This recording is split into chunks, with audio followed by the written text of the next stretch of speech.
Hey guys. All right, as we get set up here, I think I'm about a minute early. So I just wanted to make sure that I could get on, I could see how things are looking. Hopefully everyone can hear me. We're trying out different style of miking today than Mike has been doing. So please let me know if you can't hear me. And I'll try to make sure that the mic is in front of my mouth a little bit more. So if you see this moving, my hand's down here holding it. But anyway, we've been having some sound issues. So I just wanted to make sure you guys knew that we were trying to figure that out. Um, anyway, I think it's right at time. So we're going to go ahead and get started with our second midweek encouragement this week. Like we said on our Facebook post, you maybe saw it if you follow Cherryvale Christian Church on Facebook, but we are missing you guys a lot. We're missing meeting together in person. And so, you may see more and more things crop up here online just for that reason alone, because we want to communicate with you and we want to talk to you and we want to hear from you. So not that there's too much that you can do together online when it comes to learning and worshiping the Lord. But last week we did midweek encouragement on Wednesday, and this week it's been on Tuesday and Thursday. So who knows what it'll be like going forward. But I'm Sarah, if you didn't know that already. Earlier this week, Micah suggested that I offer a Devo for our midweek encouragement series. Little did either one of us know that the Lord had really already started placing some things on my mind and heart, and I think it's really cool, and I'm grateful to get to share those with you. So I will say this: Micah is really, really good at taking scripture, explaining it, and then communicating how it matters to us right now in 2020. I'll tell you up front that this talk is less like that. Still, I hope you leave encouraged with some thoughts on your mind that bring you strength and peace for the day. So here we go. My inspiration today initially comes from some time in the wilderness. Some of you watching, that probably comes to no surprise. What can I say?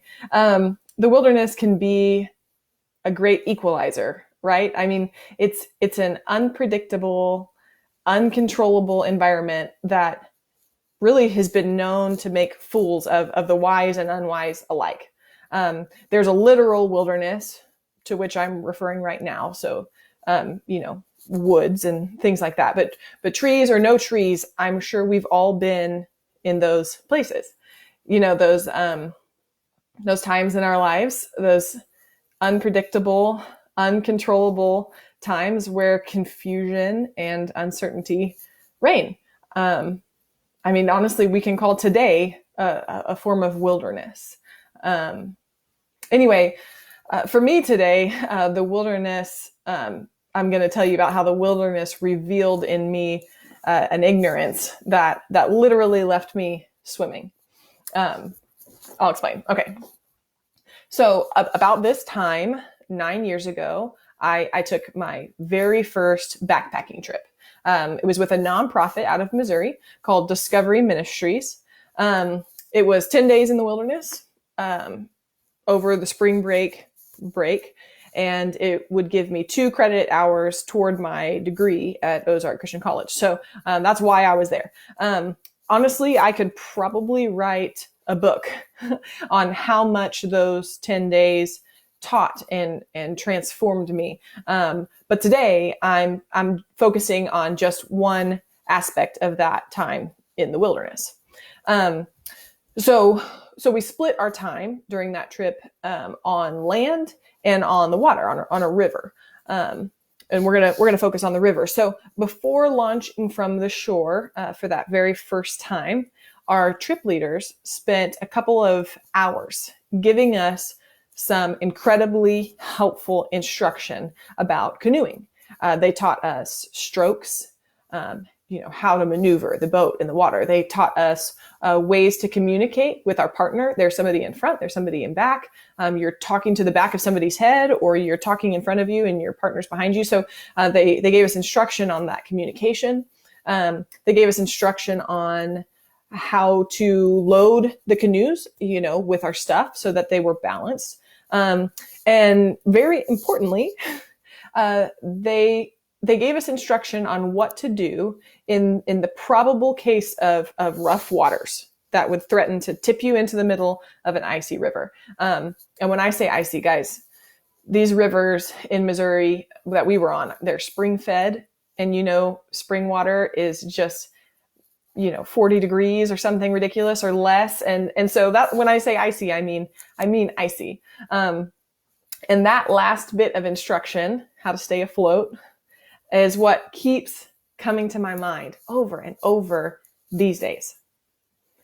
I won't keep you in suspense. So there's one word that sums up that final instruction.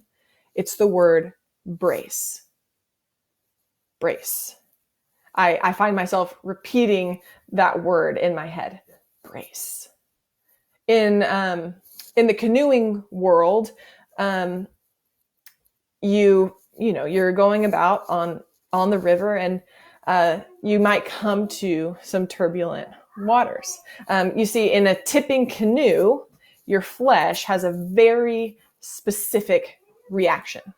One side of the boat starts to go up and the other side starts to go down. And without even purposefully engaging your mind, your body starts moving.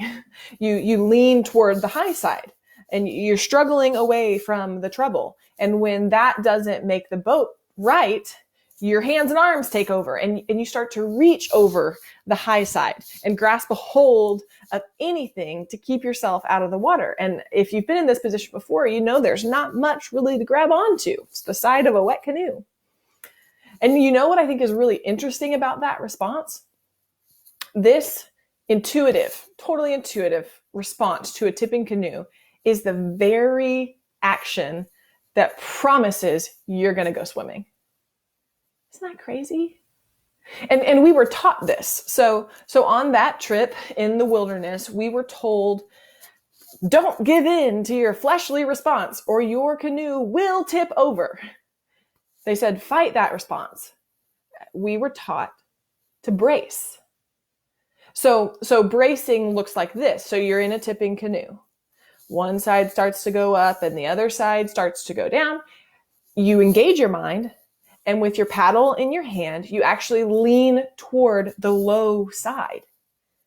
You reach your paddle out, and so it's flat against the top of the water. And honestly, you're either able to push yourself and your boat back upright, or at the very least, you can keep it from flipping all the way over. But I tell you, nothing about bracing is intuitive. Nothing in my flesh just started out thinking, hey, there's the turbulent water down there on the low side. How about I lean toward it? This paddle will do something, right? But isn't that the Christian life? Stay with me here. Okay, so think about the life that Jesus called us to live in the Bible. Think about the life that he lived. So much of it goes against our first instinct. The greatest are actually the least. The poor are rich. The wise are like children. You don't take revenge when someone wrongs you. Your mind and your heart, they can't always be trusted. To live, you have to die. Our faith is inherently counterintuitive. And here's the thing, friends, all throughout ancient and recent history, the church has come upon rough waters. All throughout our own lives of faith, we have come upon rough waters, but we have instruction.